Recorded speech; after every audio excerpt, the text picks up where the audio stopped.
Welcome प्यारे प्यारे बच्चों। लास्ट वीडियो में हमने पढ़ा था विज्ञान एवं प्रौद्योगिकी के माइंड मैप। आज हम पढ़ेंगे उसी माइंड मैप से रिलेटेड क्वेश्चंस को। बच्चों ये जो मेरी सीरीज है ये स्पेशली आपके लिए कॉम्पिटिटिव एग्जाम्स के लिए है जो क्लास 8th में बच्चे हैं। इसके अलावा 6th 7th वाले बच्चे भी इसको देख सकते हैं, क्योंकि बच्चों आप जितनी जल्दी प्रिपरेशन शुरू करेंगे उतने ही आपके सफल होने के चांसेस ज्यादा होंगे। तो समय ना वेस्ट करते हुए आइए फटाफट से शुरू करते हैं। पहला प्रश्न है, प्रौद्योगिकी की सबसे सटीक और मुख्य परिभाषा क्या है? यानी कि टेक्नोलॉजी की जो मुख्य मेन जो परिभाषा है बच्चों, डेफिनेशन है, वो क्या है? केवल सुव्यवस्थित ज्ञान का संग्रह, मानव कल्याण हेतु विज्ञान के नियमों का अनुप्रयोग, केवल अंतरिक्ष में उपग्रह भेजना, केवल मशीन और उपकरणों का निर्माण। यहाँ पे बच्चों मैं आपको एक ट्रिक देना चाहूंगी। ट्रिक क्या है कि जो केवल जहां लगा होता है वो सभी गलत होते हैं। यहाँ केवल लगा है, यहाँ केवल लगा है, यहाँ केवल लगा है, तो ये तीनों ऑप्शन गलत हो गए। बच्चा कौन सा? ऑप्शन बी, यही हमारा राइट आंसर हो जाएगा। आप एग्जाम में भी इस तरह से बच्चों अलग छांट कर भी हल कर सकते हैं। वैसे हमें पता ही है कि प्रौद्योगिकी का परिभाषा क्या है? मानव कल्याण हेतु विज्ञान के नियमों का अनुप्रयोग। यानी जहां भी हम साइंस को यूज करते हैं ह्यूमन लाइफ को बेटर करने के लिए, ह्यूमन लाइफ को ऊपर उठाने के लिए, उसी को हम कहते हैं बच्चों टेक्नोलॉजी। सिंपल शब्दों में मैं आपको विज्ञान पढ़ाऊंगी बच्चों। तो अगर आपको मेरा पढ़ाना अच्छा लग रहा है तो प्लीज इस वीडियो को लाइक करें और इस चैनल को सब्सक्राइब जरूर करें। चलिए आगे चलते हैं नेक्स्ट क्वेश्चन पे। नेक्स्ट क्वेश्चन बच्चों हमसे पूछ रहा है कि गुलाबी क्रांति का संबंध निम्नलिखित में से किसके उत्पादन से? यानी जो पिंक रिवॉल्यूशन था वो किससे जुड़ा हुआ था? उर्वरक उत्पादन, मांस और टमाटर उत्पादन, प्याज और झींगा मछली उत्पादन या अंडा उत्पादन? तो यहाँ पर बच्चों जो राइट आंसर है वो क्या होगा? आप जल्दी से कमेंट बॉक्स में कमेंट कीजिए कि राइट आंसर क्या होगा। वेरी गुड, राइट आंसर है ऑप्शन सी, प्याज और झींगा मछली उत्पादन। हमने तरह तरह की क्रांतियां पढ़ी हैं बच्चों लास्ट वीडियो में। अगर आपने वो वीडियो नहीं देखा है तो यहाँ आई बटन में मैं लगा रही हूँ, आप जरूर देखें। फिलहाल यहाँ पर हमारे इस क्वेश्चन का आंसर हो जाएगा गुलाबी क्रांति किससे जुड़ी हुई है? तो प्याज और झींगा मछली के उत्पादन से जुड़ी हुई है। यहाँ पर आप देख सकते हैं, यहाँ पर हमने डूडल भी बनाया हुआ है प्याज और झींगा मछली का, ठीक है, आपको याद रखने के लिए। अगर बच्चों आपको इसकी पीडीएफ चाहिए तो आप कमेंट में लिखेंगे पीडीएफ, तो मैं आपको पीडीएफ भी शेयर कर दूंगी। नेक्स्ट क्वेश्चन देखिए हमसे पूछ रहा है कि डॉक्टर वर्गीस कुरियन का संबंध निम्नलिखित में से किस क्रांति से है? तो डॉक्टर वर्गीस कुरियन बच्चों आपने नाम जरूर सुना होगा। हालांकि ये हमारी 6th की बुक में है, लेकिन हमारे लिए उतना ही इंपॉर्टेंट है जितना हमारी 8th की साइंस की बुक है, क्योंकि इससे क्वेश्चन जरूर आते हैं। इस टॉपिक से बच्चों एक क्वेश्चन हर कंपटीशन में जरूर आता है। तो आइए देखते हैं, हरित क्रांति से, पीली क्रांति से, श्वेत क्रांति से या नीली क्रांति से? तो राइट आंसर क्या हो जाएगा बच्चों? फटाफट से आप कमेंट बॉक्स में कमेंट कीजिए। बहुत अच्छे, राइट आंसर हो जाएगा श्वेत क्रांति। इससे जुड़ा हुआ है श्वेत क्रांति से। क्यों? क्योंकि ये दूध उत्पादन से जुड़ा हुआ था। ठीक है, किसके उत्पादन से? दूध उत्पादन से। तो दूध किस रंग का होता है बच्चों? सफेद। तो इसीलिए हम इसको कहते हैं श्वेत क्रांति। श्वेत में सफेद, संस्कृत में हम सफेद को श्वेत कहते हैं, ठीक है, इसीलिए इसका नाम क्या रखा गया बच्चों? श्वेत क्रांति। नेक्स्ट क्वेश्चन बच्चों, भारतीय अंतरिक्ष अनुसंधान संगठन इसरो का गठन किस वर्ष और महीने में हुआ था? नवंबर 1962, वर्ष 1958, 2004 या अगस्त 1969? तो बताइए बच्चों कि सही आंसर क्या होगा? सही आंसर होगा बच्चों अगस्त 1969, ठीक है। इसरो को हम इंग्लिश में क्या कहते हैं? यहां पर थोड़ा सा आप जोड़ लेंगे, इंडियन स्पेस रिसर्च ऑर्गेनाइजेशन, ठीक है। अगस्त 1969 यानी 15 अगस्त 1969 को विक्रम साराभाई, डॉक्टर विक्रम साराभाई द्वारा इसका गठन किया गया था, ठीक है बच्चों। डॉक्टर विक्रम साराभाई द्वारा इसका गठन किया गया था। साथ ही साथ आप यहां पर चाहिए तो लिख सकते हैं कि इसने इंको स्पार का जगह लिया था। इंको स्पार की स्थापना कब हुई थी? 1962 में। उसकी जगह इसने ली इसरो, ठीक है, यानी पहले इंको स्पार बना, फिर उसकी जगह किसने ले ली? इसरो ने ले ली। चलिए आगे बढ़ते हैं और किसने की? डॉक्टर विक्रम साराभाई ने। नेक्स्ट क्वेश्चन हमसे कह रहा है कि अंतरिक्ष व रक्षा के क्षेत्र में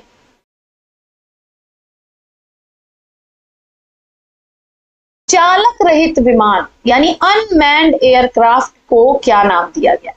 भारत का प्रथम पूछा है बच्चों, इस बात का ध्यान रखेंगे। देखिए यहाँ पर हमने उसका ड्रोन का चित्र बना हुआ है, लेकिन एक रेफरेंस के लिए डूडल बना हुआ है, तो आप डूडल देखने से थोड़ा सा मजा आता है बच्चों पढ़ने में।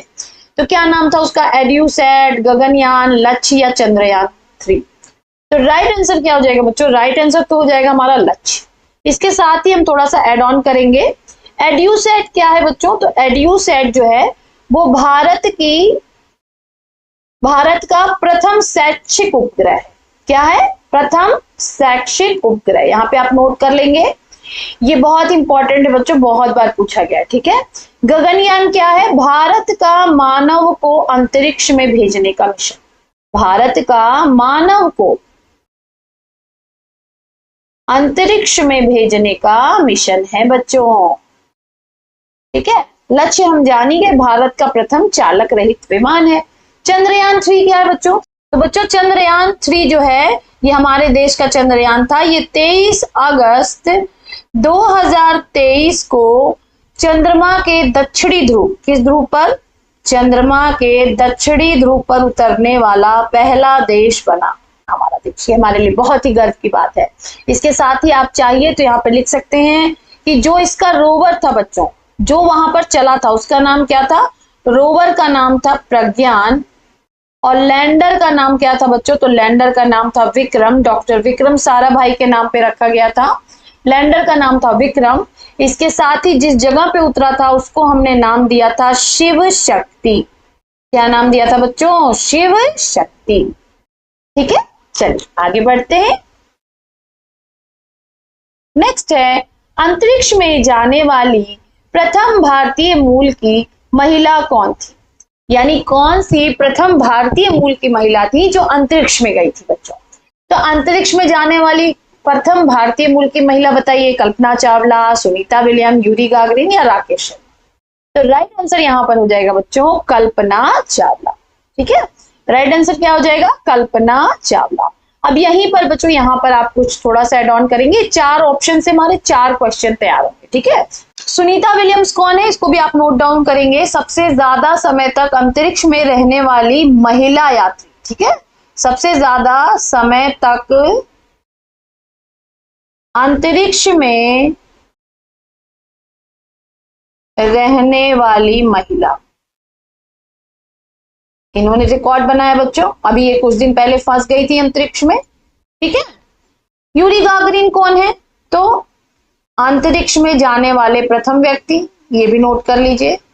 अंतरिक्ष में जाने वाले प्रथम व्यक्ति कौन है? Yuri Gagarin. राकेश शर्मा कौन है? अंतरिक्ष में जाने वाले प्रथम भारतीय, अंतरिक्ष में जाने वाले प्रथम भारतीय। ठीक है, अंतरिक्ष में जाने वाले प्रथम भारतीय। चलो नेक्स्ट क्वेश्चन हमसे कह रहा है बच्चों कि जेनेटिक कोड की खोज का श्रेय किस प्रमुख वैज्ञानिक को दिया जाता है? यहां पर देखिए बच्चों हमारा डीएनए का चित्र बना हुआ है। कह रहा है जेनेटिक कोड है ना, इसकी खोज का श्रेय किस वैज्ञानिक को दिया जाता है? Gregor John Mendel, Hargobind Khorana, Charles Babbage या सर आइजैक न्यूटन? तो राइट आंसर यहां पर तो बच्चों हमारा हो जाएगा हरगोविंद खुराना। ठीक है, हरगोविंद खुराना जी भारतीय वैज्ञानिक थे जिन्होंने जेनेटिक कोड की खोज की थी। बच्चों यहां पर आप थोड़ा सा नोट करेंगे, इन्हें नोबेल पुरस्कार भी मिला था इस चीज के लिए। नोबेल पुरस्कार कब मिला था बच्चों? तो 1968 में इन्हें नोबेल पुरस्कार मिला था। ठीक है, किस लिए? क्योंकि इन्होंने जेनेटिक कोड की खोज की थी। और थोड़ा सा बच्चों नोट करेंगे, 4 ऑप्शन से हम 4 प्रश्न तैयार करेंगे। ग्रेगर जॉन मेंडल ने क्या दिए थे हमें? आनुवांशिकता के नियम, आनुवांशिकता के मूल नियम दिए थे। चार्ल्स बेबेज को तो आप जानते ही हैं, इन्हें कंप्यूटर का जनक कहा जाता है, ठीक है। सर आइजैक न्यूटन ने हमें क्या दिया, इन्होंने हमें गति के नियम दिए और इसके साथ ही साथ गुरुत्वाकर्षण के बारे में भी इन्होंने हमें बताया। तो बच्चों यहाँ पर आप देख रहे हैं कि हम जो क्वेश्चंस पढ़ रहे हैं इसे हमारे एक प्रश्न से 4 प्रश्न तैयार हो रहे हैं। तो बच्चों अगर आपको पढ़ने में मजा आ रहा है, ये तैयारी आपकी बच्चों सिर्फ एनएमएमएस, नवोदय, अटल, श्रेष्ठा तक सीमित मत रखिए। आगे जब आप बड़ी कक्षाओं में जाएंगे, आप पॉलिटेक्निक देंगे या आप भविष्य में कोई भी परीक्षा देंगे बच्चों, तो ये सारे प्रश्न आपके आजीवन काम आने वाले हैं। तो इन वीडियोस को ज्यादा से ज्यादा देखिए और अपने दोस्तों के साथ भी शेयर कीजिए ताकि उनका भी भला हो सके। और मेरी आपसे फिर से अनुरोध है बच्चों कि आप प्लीज मेरे चैनल को सब्सक्राइब कीजिए और इस वीडियो को लाइक कीजिए, इससे मुझे मोटिवेशन मिलता है और मैं ज्यादा से ज्यादा वीडियोस बना पाती हूँ बच्चों। चलिए आगे बढ़ते हैं। नेक्स्ट क्वेश्चन हमसे कह रहा है कि प्रसिद्ध औषधि पेनिसिलिन के आविष्कारक कौन? चलिए बताइए फटाफट से। Alexander Fleming, madam Marie Curie, Albert Einstein या थॉमस एल्वा एडिसन? किसने की थी? मुझे पता है कि आपको पता है, अगर आपने पिछला वीडियो देखा है तो आपको जरूर पता होगा। तो राइट आंसर है बच्चों अलेक्जेंडर फ्लेमिंग। इन्होंने पेनिसिलिन की खोज की थी, ठीक है, या पेनिसिलिन को बनाया था, ठीक है। चलिए मैडम मैरी क्यूरी ने क्या किया था? इन्होंने रेडियम की खोज की थी बच्चों। और बच्चों इस खोज में इनको बीमारी भी हो गई थी और इसी खोज की वजह से इनकी डेथ भी हो गई थी। बच्चों अल्बर्ट आइंस्टीन ने हमें सापेक्षता का सिद्धांत बताया था। सापेक्षता का सिद्धांत कभी कभी इसको डायरेक्ट पूछ लेता है। E बराबर mc² किसने दिया था? तो ये किसने दिया था? Albert Einstein. Thomas Alva Edison बहुत फेमस है बच्चों, इन्होंने किसकी खोज की थी? विद्युत बल्ब की। लेकिन बच्चों बहुत कम बच्चे जानते हैं कि थॉमस एल्वा एडिसन ने और भी चीजें बनाई थी। इन्होंने ही ग्रामोफोन बनाया और इन्होंने ही मोशन पिक्चर कैमरा भी बनाया था बच्चों, है ना, मोशन पिक्चर कैमरा।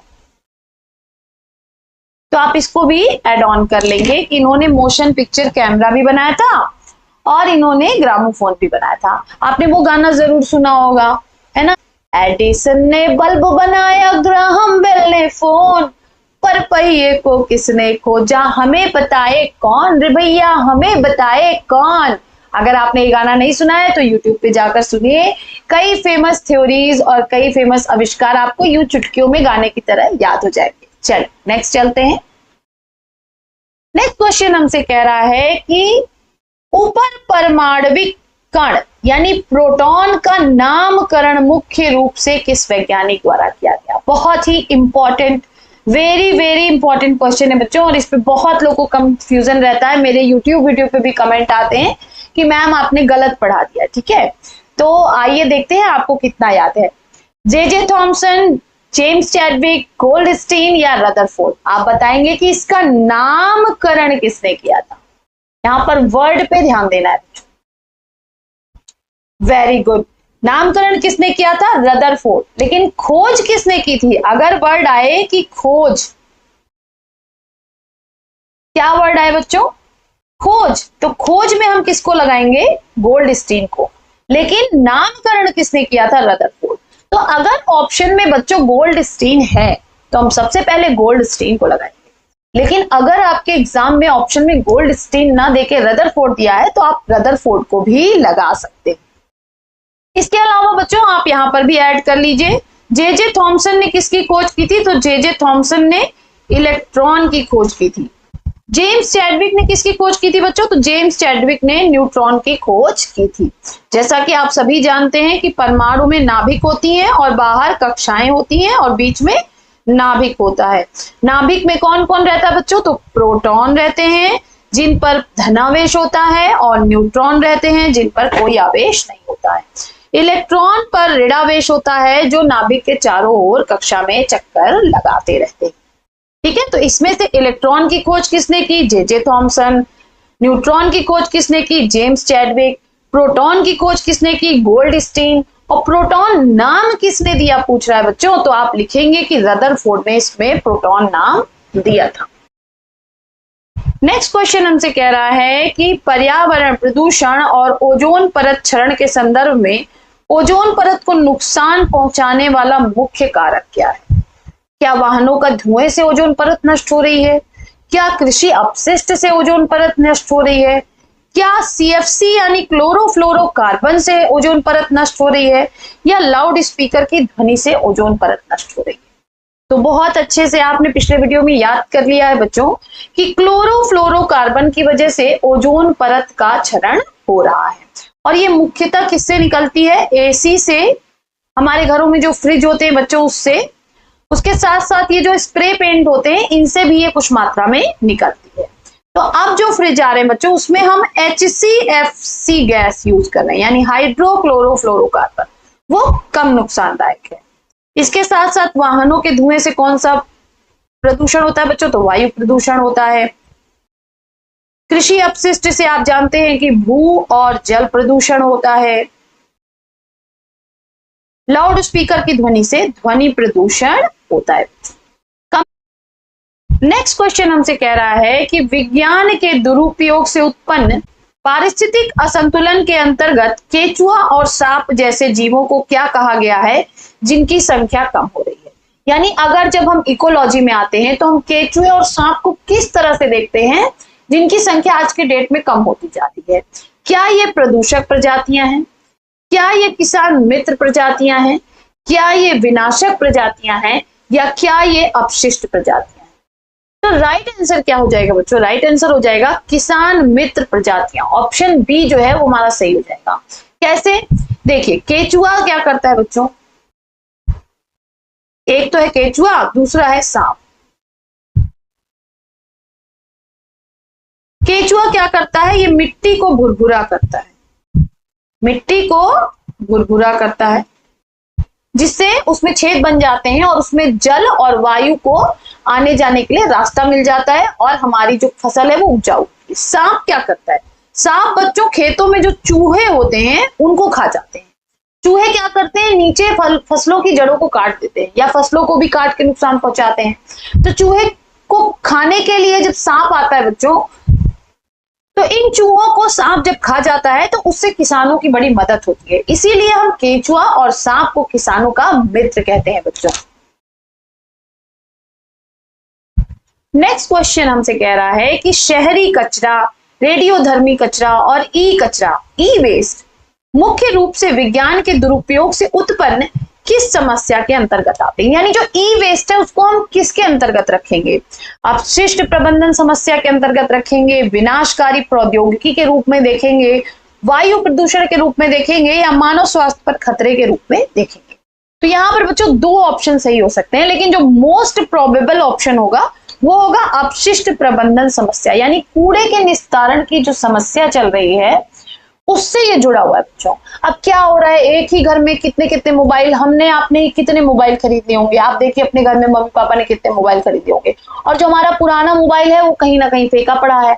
अगर हम उसे किसी जगह ऐसे ही फेंक देते हैं तो उसका मिसयूज हो सकता है। और दूसरी चीज ये है कि उसको नष्ट नहीं किया, जिसमें कई चीजें ऐसी हैं जिसको नष्ट करने में कई साल लगते, तो इसी वजह से ई कचरा आने वाले समय की बहुत बड़ी समस्या होने वाली बच्चों। आपको इस पर विचार करना चाहिए कि हम कैसे इस ई कचरे को कम कर सकते हैं या समाप्त कर सकते हैं। ठीक है, इसके अलावा विनाशकारी प्रौद्योगिकी के रूप में अगर हम देखें तो बच्चों आज के डेट में जो युद्ध चल रहा है उसमें सारी टेक्नोलॉजी ही तो यूज हो रही है हमारी। देखिए, आप जितने भी आपके ड्रोन जा रहे हैं, पहले तो ह्यूमन से लड़ना होता था तो आदमी सोचता भी था। अब कोई भी देश लड़ाई छेड़ने से पहले सोच नहीं रहा है, क्योंकि वो ड्रोन्स के जरिए हमले कर रहे हैं, उसमें उनकी क्या जा रही है? सिर्फ टेक्नोलॉजी जा रही है ना, और पैसा खर्च हो रहा है, तो ह्यूमन पावर उनका बच रहा है। तो कहीं ना कहीं हमारे लिए एक विनाशकारी प्रौद्योगिकी के रूप में काम कर रही है। यहाँ पर कहीं ना कहीं थोड़ा सा ये भी सही हो सकता है, मानव स्वास्थ्य पर खतरा है ना, ई वेस्ट से भी तो मानव स्वास्थ्य पर खतरा आ सकता है, तो ये भी ऑप्शन सही है, लेकिन मोस्ट जो सबसे ज्यादा सही है उसको हम लगाएंगे ऑप्शन ए। आज का बच्चों ये हमारा लास्ट क्वेश्चन है, विनाशकारी प्रौद्योगिकी के अंतर्गत महामारी फैलाने के उद्देश्य से किस प्रकार के हथियारों का उपयोग किया जा सकता है? तो आने वाले समय में आप देखेंगे बच्चों, जो सबसे खतरनाक टेक्नोलॉजी जो यूज होगी आने वाले फ्यूचर में, वो क्या होगी, क्या वो परमाणु हथियार होगा, क्या वो ड्रोन हथियार होगा, क्या वो जैविक हथियार होगा, क्या वो रोबोटिक्स हथियार होगा। तो मेरे हिसाब से यहाँ पर बच्चों जो राइट आंसर होगा वो होगा जैविक हथियार। तो आज का बच्चों ये वीडियो हमारा यहीं समाप्त होता है, फिर मिलेंगे हम अपने नेक्स्ट सीरीज में। आज ये डे 2 था बच्चों, डे 3 के वीडियो में हम मिलेंगे और ये सीरीज हमारी ऐसी ही चलेगी। तो मेरे साथ पढ़ने के लिए आप ऐसे ही जुड़े रहे बच्चों। साइंस आपकी हर जगह है, हर जगह काम आने वाली है।